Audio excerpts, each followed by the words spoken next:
तर आज one nation one election संदर्भात लोकसभेत विधेयक सादर केलं जाणार आहे। शिवसेना खासदारांना त्याकरता व्हीप बजावण्यात आलेला आहे। शिवसेनेचे लोकसभेचे नेते खासदार डॉक्टर श्रीकांत शिंदे यांनी हा व्हीप जारी केलेला आहे। शिवसेनेचे सगळे खासदार आज एनडीए अलायन्ससाठी संसदेत या ठिकाणी उपस्थित असतील।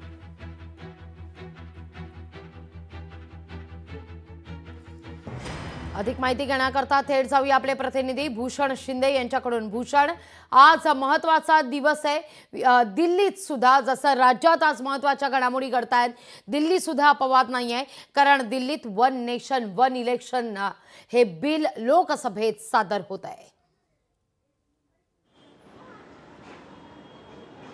नक्कीच लागवी बहुचर्चित बहुप्रतीक्षित अशा प्रकारे वन नेशन वन इलेक्शन हे जे विधेयक आहे ते आज दिल्लीमध्ये लोकसभेमध्ये सादर केलं जाणार आहे। एकंदर त्या अनुषंगाने कुठेतरी भाजप जो एनडीएमधील प्रमुख पक्ष आहे त्यांनी आपला व्हीप जारी केलेला आहे। त्यानुसारच भाजपचा सहकारी पक्ष म्हणजे उपमुख्यमंत्री एकनाथ शिंदे यांची शिवसेना, या शिवसेनेकडून सुद्धा व्हीप जारी केलेला आहे। स्वतः एकनाथ शिंदे यांनी हा व्हीप जारी केलेला आहे, स्वतः श्रीकांत शिंदे यांनी हा व्हीप जारी केलेला आहे। एकंदर या संपूर्ण व्हीपनुसार शिवसेनेच्या सर्व खासदारांना लोकसभेमध्ये उपस्थित राहायचं आणि एकंदर हा जो जेव्हा हे विधेयक सादर केलं जाईल तेव्हा या संपूर्ण विधेयकाला पाठिंबा द्यायचा आहे, त्या अनुषंगाने मतदान देखील करायचं आहे। अशा प्रकारे संपूर्ण हा व्हीप जारी केलेला आहे। त्यामुळे आजचा दिवस अत्यंत महत्त्वाचा आहे, अत्यंत बहुचर्चित अशा प्रकारे हे विधेयक आहे। वन नेशन वन इलेक्शन या संपूर्ण विधेयकामध्ये सध्या आज चर्चा होणार आहे आणि या विधेयकामध्ये नेमकं आता कोणत्या गोष्टी दडलेल्या आहेत किंवा कोणते मुद्दे आहेत हे देखील आज समोर येणार आहेत आणि एकंदर या मुद्द्यावरती आज चर्चा होऊन विरोधी पक्ष नेमकं कोणती भूमिका मांडते हे देखील पाहणं महत्त्वाचं असणार आहे। मात्र सध्या तरी हे विधेयक जे आहे ते आता लवकरच अगदी थोड्याच वेळात लोकसभेत सादर होणार आहे आणि शिवसेनेचे खासदारांना या संदर्भात व्हीप जे आहे ते जारी केलेलं आहे।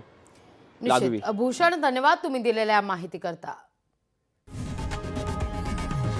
लोकशाही मराठी ऐका, पहा, जागरूक रहा।